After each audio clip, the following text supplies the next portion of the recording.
मानिए तो जुर्म का पूरा नाता है, हमारे चारों ओर फैला जुर्म का मकर जाल।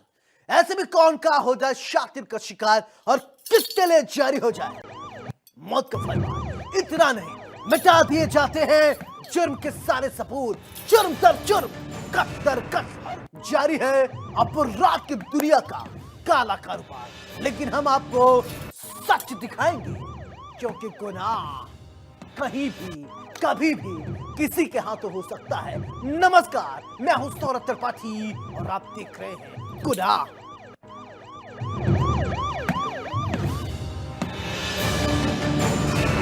हर गुनहगार को होगा पर्दा फाश। डर के साए में अपराधी गोलियों की कड़कड़ाहट से डर और दहशत।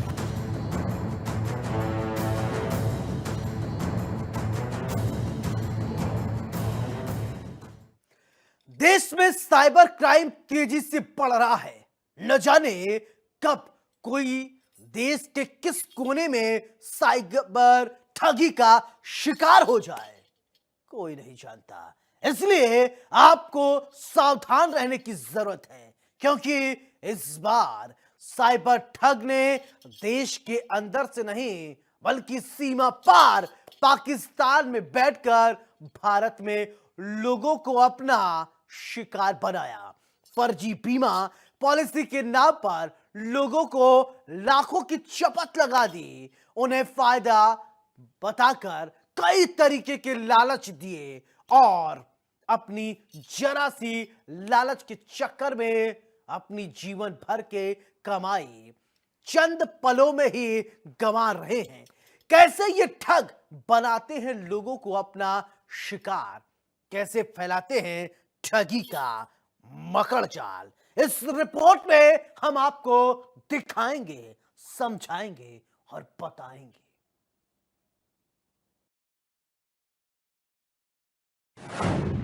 साइबर ठगी का जाल, शिकारी सीमा पार। साइबर ठगों से सावधान, होगा भारी नुकसान। काली कमाई का जाल, आप ना हो जाएं शिकार। एजेंट के जाल में ना फंसे, पॉलिसी लेते हुए ध्यान रखें। हेलो, आपकी पॉलिसी मैच्योर हो गई है। जब फोन कॉल पर ऐसे शब्द सुनाई दे तो हो जाए सावधान, क्योंकि आप हो सकते हैं ठगी का शिकार।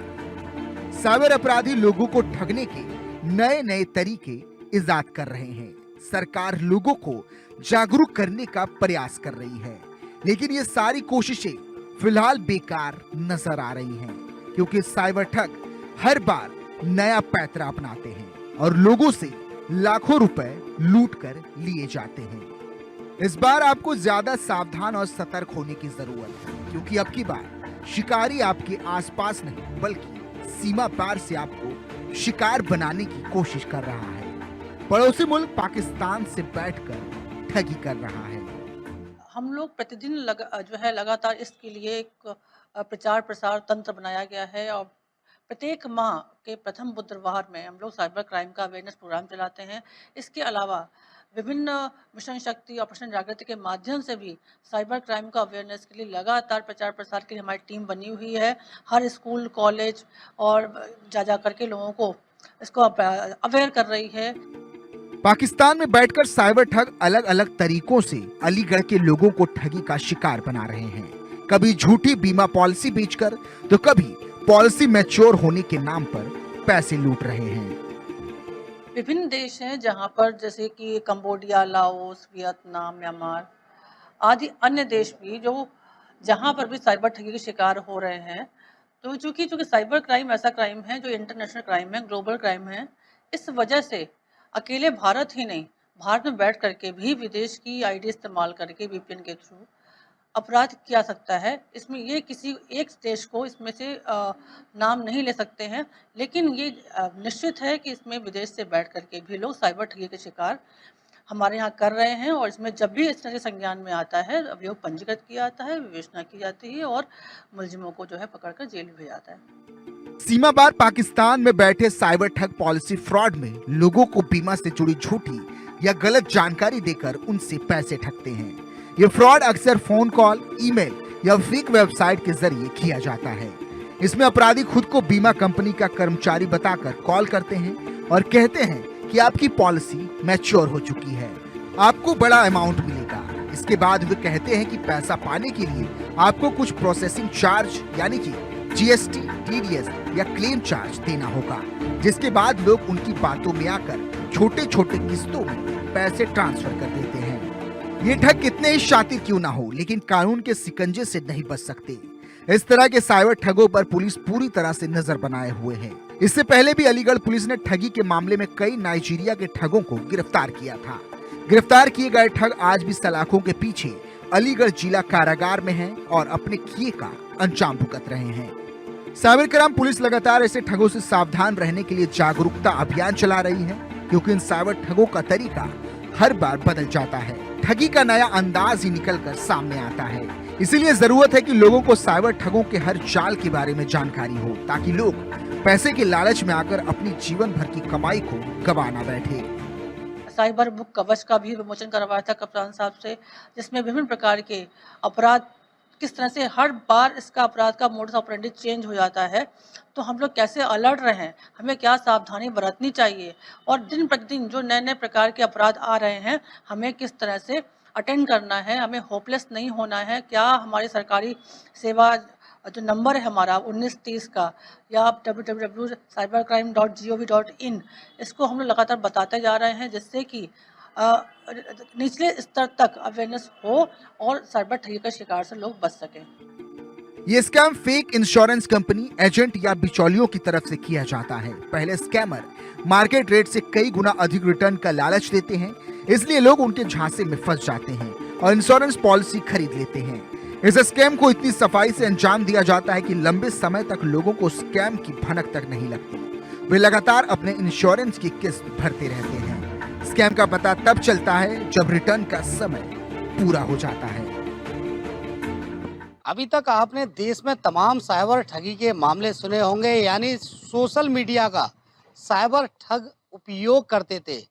फेसबुक के अलावा इंस्टाग्राम और तमाम वो लिंक लोगों को भेजा करते थे, जिन्हें खोलने के बाद लोग ठगी का शिकार हुआ करते थे। अब ठगों ने, साइबर ठगों ने, यानी देश ही नहीं विदेशों में बैठकर ठगी का शिकार अलीगढ़ के लोगों को बनाना शुरू कर दिया है। यानी पाकिस्तान में बैठे साइबर ठगों ने अलीगढ़ के 3 लोगों को ठगी का शिकार बनाया और इसका जो तरीका है वो तरीका हर बार बदलता हुआ नजर आता है। जिस तरीके से स्टार्टिंग में जब ठगी के शिकार साइबर के होते थे लोग, तो पॉलिसी के नाम पर ठगी का शिकार बनाया जाता था। अब फिर दोबारा से वही चलन शुरू हो गया है, यानी पॉलिसी के नाम पर एलआईसी हो या फिर अन्य कंपनियां हो, उनकी पॉलिसी के नाम पर लोगों को ठगी का शिकार बनाया जाता है। तो ऐसे में बात की जाए, प्रेजेंट में जितने भी ठगी के मामले आ रहे हैं वो पॉलिसी के नाम पर आ रहे हैं। अलीगढ़ से इंडिया न्यूज के लिए प्रमोद कुमार। मन बड़ों के हौसले बुलंद हैं, उनमें न तो पुलिस का कोई भय है, न डर है और न ही कानून का कोई सम्मान है। लेकिन जब पुलिस इनकी खातिरदारी करती है तो अच्छे अच्छों के दिमाग, हौसले सब पस्त हो जाते हैं। मुजफ्फरनगर में पिछले कुछ दिनों से बाइक सवार 3 सिरफरे दहशत फैला रखे थे। दरअसल ये बाइक सवार हादसे और हाईवे पर हाथों में बेल्ट लेकर राह चलते लोगों पर हमला करते थे।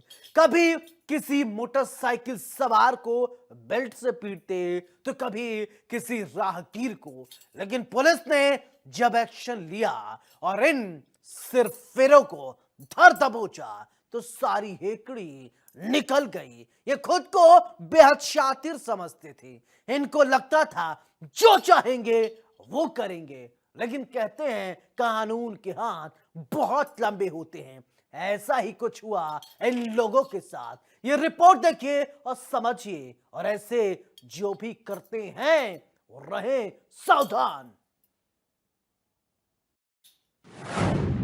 बेल्ट से हमला, राहगीरों को पीटा, सड़क पर गुंडागर्दी, कानून को चुनौती, 3 सिरफिरों की दहशत, पुलिस ने सिखाया सबक। सिरफिरों का एक्शन, पुलिस का रिएक्शन। पुलिस की गाड़ी से उतरते इन सिरफिरों के चेहरे को ध्यान से देखिए, देखकर समझ आ जाएगा कि पुलिस ने इनकी खातिरदारी में कोई कमी नहीं रखी है। लंगड़ाकर चल रहे हैं, हाथ जोड़े खड़े हैं, क्योंकि पुलिस ने इनको ऐसा सबक सिखाया है कि इनकी 7 पीढ़ियां याद रखेंगी। जो हरकत इन्होंने की है, शायद ही ऐसा करने की दोबारा सोचें। लेकिन अब जरा उस करतूत की वीडियो को भी देख लीजिए, जिसके लिए पुलिस ने इनकी खातिरदारी की है। ये तीनों शख्स एक बाइक पर सवार होकर दिल्ली देहरादून हाईवे पर निकले, लेकिन उस वक्त इनके दिमाग में क्या चल रहा था, ये इनकी हरकत से किसी को समझ नहीं आया। शांति से चलते चलते इन्होंने अचानक दोपहिया वाहन सवारों पर बेल्ट बरसानी शुरू कर दी। लेकिन क्यों, इसका कुछ पता नहीं, बस बेल्ट से हमला करते रहे। जान न पहचान लोगों को बेल्ट से पीटते रहे। इस दौरान किसी कार सवार ने तीनों की गुंडागर्दी का वीडियो अपने मोबाइल में कैद कर लिया और सोशल मीडिया पर वायरल कर दिया। 18 सेकंड के इस वीडियो में 3 युवक बाइक पर सवार हैं। पीछे बैठे 2 युवकों ने बेल्ट अपने हाथों में ली हुई है और हाईवे से गुजर रहे 2 पहिया वाहन सवार लोगों पर बेल्ट से हमला करते नजर आ रहे हैं। ये सिरफिरे कभी किसी मोटरसाइकिल सवार को बेल्ट से पीट देते हैं, तो कभी किसी राहगीर को। इस वीडियो को देखकर लग रहा है कि इन बाइक सवारों को ना पुलिस का खौफ है और ना प्रशासन का डर। शायद इसीलिए ये तीनों सिरफिरे दिन दहाड़े कानून को चुनौती दे रहे हैं। लेकिन शायद इनको योगी फोर्स के एक्शन का कोई अंदाजा नहीं था। इन्होंने अपने एक्शन का रिएक्शन सोचा भी नहीं होगा। इनकी करतूत का वीडियो जैसे ही सोशल मीडिया पर वायरल हुआ, तो देखते ही देखते पुलिस एक्शन में आई। पुलिस ने वीडियो में दिख रहे बाइक के नंबर को ट्रेस किया और जल्द ही कानून ने तीनों पर शिकंजा कस लिया। पंचेनडा रोड से तीनों आरोपी अंतरिक्ष चौधरी, रमन कश्यप और नदीम को गिरफ्तार कर लिया गया और जमकर इन तीनों की खातिरदारी की गई। पुलिस गिरफ्त में आने के कुछ ही देर बाद तीनों युवक लंगड़ाते हुए और हाथ जोड़कर गिड़गिड़ाते हुए नजर आए। हाँ, नई मंडी में जासद रोड की एक वीडियो वायरल हो रही थी, जिसमें 3 बाइक सवार द्वारा बेल्ट निकाल कर बेल्ट घुमाते हुए राहगीरों को बेल्ट मारी गई थी। इस वीडियो का संज्ञान तुरंत लेते हुए वरिष्ठ पुलिस अधीक्षक महोदय के निर्देशन में तुरंत कार्रवाई करते हुए थाना नई मंडी द्वारा तीनों लड़कों को ट्रेस किया गया और तीनों लड़कों को गिरफ्तारी कर दी गई है और इसमें अभी भी कार्रवाई की जा रही है। ये भी इंश्योर कराया गया है कि वो आगे फ्यूचर में इस तरीके के कार्य न करें। उनसे लिखित में लिया गया है और आगे इसमें कार्रवाई की जाएगी। पुलिस ने पूछताछ की तो इन तीनों अभियुक्तों ने बताया कि सिर्फ राह चलते लोगों को परेशान करने की नीयत से ये लोग उन पर बेल्टों से हमला करते थे, लेकिन शायद इनको ये नहीं मालूम था कि उनकी इस हरकत से कोई बड़ी दुर्घटना भी सड़क पर हो सकती थी। फिलहाल पुलिस ने इनका ढंग से इलाज कर दिया है और दोबारा ऐसी हरकत करने से पहले ये 1000 बार सोचेंगे। मुजफ्फरनगर में एक वीडियो सोशल मीडिया पर बड़ी तेजी से वायरल हो रहा है। इस वीडियो में 3 बाइक सवार युवक साथ में जाने वाले, सड़क पर जाने वाले बाइक सवार लोगों पर बेल्टों से प्रहार करते नजर आ रहे हैं।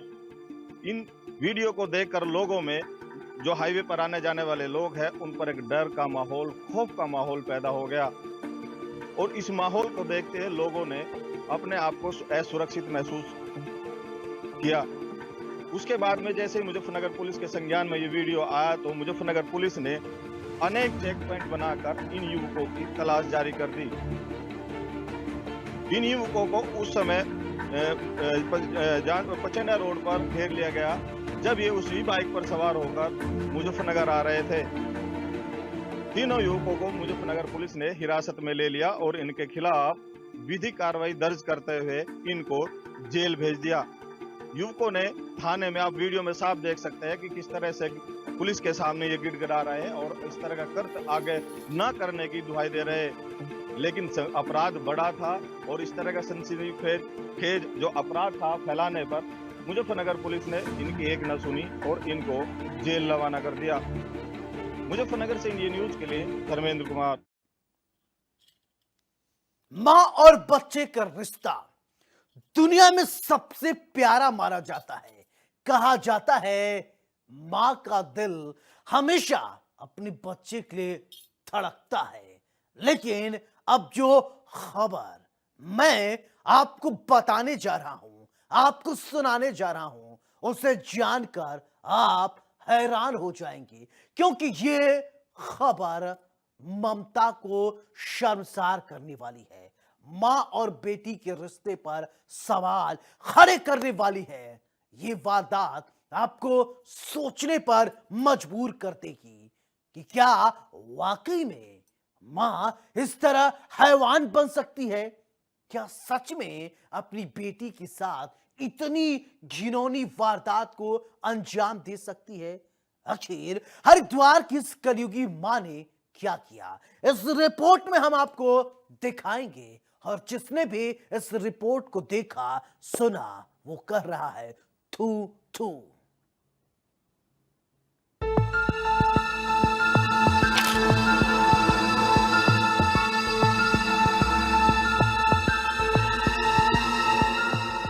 कलयुगी मां की करतूत, बेटी ने किया कबूल। मां की ममता तार तार, कराया बेटी का बलात्कार। मां बनी हैवान, रिश्ते हुए शर्मसार। बेटी के साथ घिनौना काम, मां के बॉयफ्रेंड ने दिया अंजाम।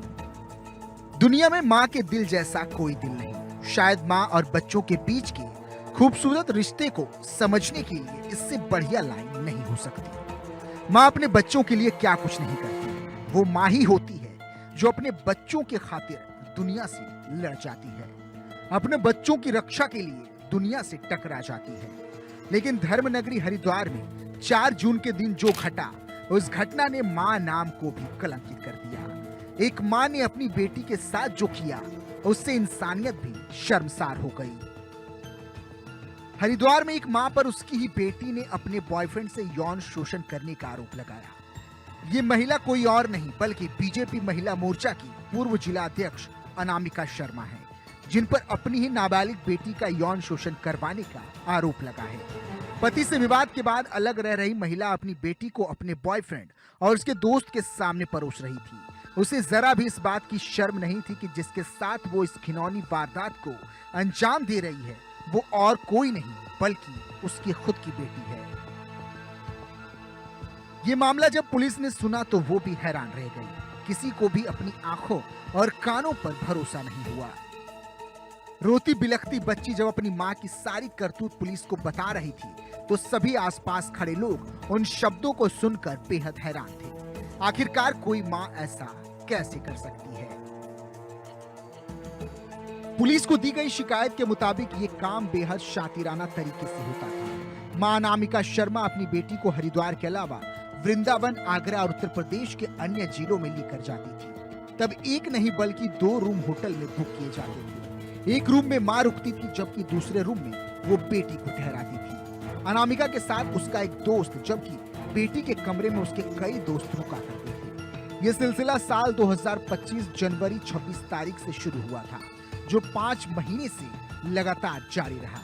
5 महीने तक नाबालिग बच्ची घुटती रही। कई बार उसने अपने पिता को सारी हरकतें बताने की कोशिश की, लेकिन बच्ची अपनी मां के दबाव के कारण हर बार सहम जाया करती थी। इसके बाद 4 जून को पीड़ित बच्ची ने पूरी हकीकत अपने पिता को बता दी। जब पिता ने बेटी की आपबीती सुनी तो उसके पैरों तले जमीन खिसक गई। पिता ने अपनी बेटी के साथ थाने में जाकर मां के खिलाफ लिखित में शिकायत दी। पुलिस तुरंत एक्शन में आई। महिला नेता के पति की शिकायत पर पुलिस ने आरोपियों के खिलाफ मुकदमा दर्ज किया और पीड़ित बच्ची का मेडिकल कराया। मेडिकल जांच में रेप की पुष्टि हुई, जिसके बाद महिला नेता और उसके प्रेमी सुमित पटवाल को पुलिस ने हरिद्वार में उसके होटल युग रेसिडेंसी से गिरफ्तार कर लिया। जैसे ही पूरा मामला सामने आया, बात जांच तक पहुंची तो बीजेपी भी हरकत में आई। तुरंत एक्शन लेते हुए अनामिका शर्मा को पार्टी की प्राथमिक सदस्यता से निष्कासित कर दिया गया। साथ ही आरोपी महिला नेता को सजा दिलाने का भरोसा दिया गया। देखिए, हरिद्वार की जो घटना है बहुत ही शर्मनाक है और भारतीय जनता पार्टी में इस प्रकार के लोगों के लिए किसी भी प्रकार का स्थान नहीं हो सकता है। इसलिए पार्टी को पूर्व में ही जब इसकी कुछ शिकायतें मिली थी तत्काल प्रभाव से उनको पार्टी के पद से मुक्त किया गया और उनका पार्टी से निष्कासन भी कर दिया गया है। भारतीय जनता पार्टी चार चरित और चेहरे के रूप में जानी जाती है, इसलिए हर कार्यकर्ता से अनुशासित और अच्छे कार्यों की अपेक्षा करती है। दोनों आरोपियों को कोर्ट में पेश करने के बाद जेल भेज दिया गया है। साथ ही इस केस में और जो भी लोग शामिल हैं, उनकी तलाश के लिए पुलिस जुट गई है। इसमें पॉक्सो एक्ट के साथ साथ अन्य धाराओं में मुकदमा दर्ज कर लिया गया है। दोषी पाए जाने पर सभी आरोपियों के खिलाफ पुलिस सख्त से सख्त कार्रवाई की बात कह रही है। थाना रानीपुर में एक मामला हमारे संज्ञान में आया था। इसमें एक नाबालिग बच्ची द्वारा अपने मां के ऊपर आरोप लगाए गए थे। पुलिस ने तत्काल मामले को संज्ञान में लिया। इसमें अभियोग पंजीकृत करके पीड़िता का 164 के बयान और उसका मेडिकल कराया गया। मेडिकल में कही गई बातों की पुष्टि हुई है। प्रथम दृष्टया मामले को सही मानते हुए पुलिस के द्वारा आरोपियों की अरेस्टिंग की गई है। उन्हें न्यायिक अभिरक्षा में भेजा गया है। पुलिस के मुताबिक पकड़ी गई महिला नेता और उसके पति का संबंध अच्छा नहीं था। बीते कुछ महीनों से दोनों अलग रह रहे थे। हरिद्वार शिव मूर्ति चौक पर स्थित एक होटल में आरोपी महिला अपने दोस्त के साथ रह रही थी। जिस वक्त पुलिस ने उसे गिरफ्तार किया, उस वक्त भी वो वहीं पर मौजूद थी। इस पूरे मामले को बेहद गंभीरता से लेते हुए पुलिस अब एक टीम को वृंदावन और आगरा के लिए रवाना कर रही है। ये टीम इस बात की पुष्टि करेगी कि कैसे 2 रूम बुक करके महिला अलग अलग कमरों में बच्ची को रख रही थी। हरिद्वार में माँ बेटी के रिश्ते को शर्मसार करने वाली घटना सामने आई है। दरअसल मामला रानीपुर कोतवाली क्षेत्र का है, जहां पर एक महिला पर अपनी बेटी को देह व्यापार में धकेलने का आरोप लगा है। जो मां है वो कोई आम महिला नहीं है, बल्कि भाजपा महिला मोर्चा की पूर्व अध्यक्ष रह चुकी है। हालांकि आरोप लगने के बाद जहां एक तरफ पुलिस ने उसे गिरफ्तार किया है और साथ ही उसके जो 2 दोस्त हैं उन्हें भी पुलिस ने गिरफ्तार कर लिया है। इसके साथ ही भाजपा ने कार्रवाई करते हुए उसकी प्राथमिक जो सदस्यता है पार्टी की, उससे भी उसे निकाल दिया है। इस घटना के बाद पूरे शहर में सोशल मीडिया पर पूरे माँ बेटी के रिश्ते को लेकर तरह तरह की बात कही जा रही है और महिला की बहुत किरकिरी हो रही है। साथ में भाजपा को लेकर भी कई तरह के सवाल लोग खड़ा कर रहे हैं। Dharmendra Chaudhary, India news, Haridwar. Bureau report. आज आपको हम एक ऐसे दोस्त के बारे में बताएंगे जो हत्यारा है, जो गुनाह करने में माहिर है, जो कत्ल करने में होशियार है। यूपी के आगरा में दोस्त थे, बना दोस्त का कातिल। ये रिपोर्ट देखिए।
के पास से अभियुक्त को रोकने का प्रयास किया गया तो उसने पुलिस पर जान लेने की नीयत से फायर किया।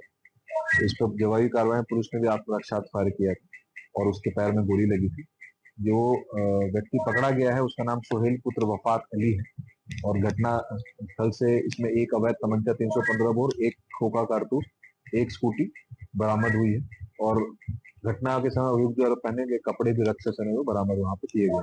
पुलिस की पूछताछ में आरोपी सोहेल ने अपना गुनाह कबूला और बताया कि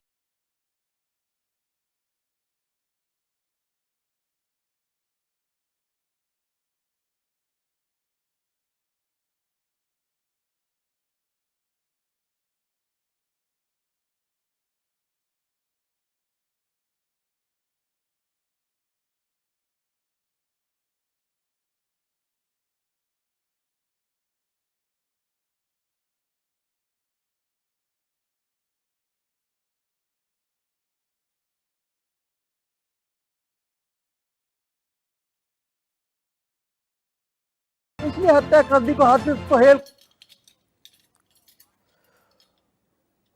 और इसी के साथ गुनाह में मेरे साथ फिलहाल इतना ही। कल फिर मिलेंगे कुछ और काली कहानियों के साथ। तब तक दीजिए अपने दोस्त सौरभ त्रिपाठी को इजाजत। नमस्कार।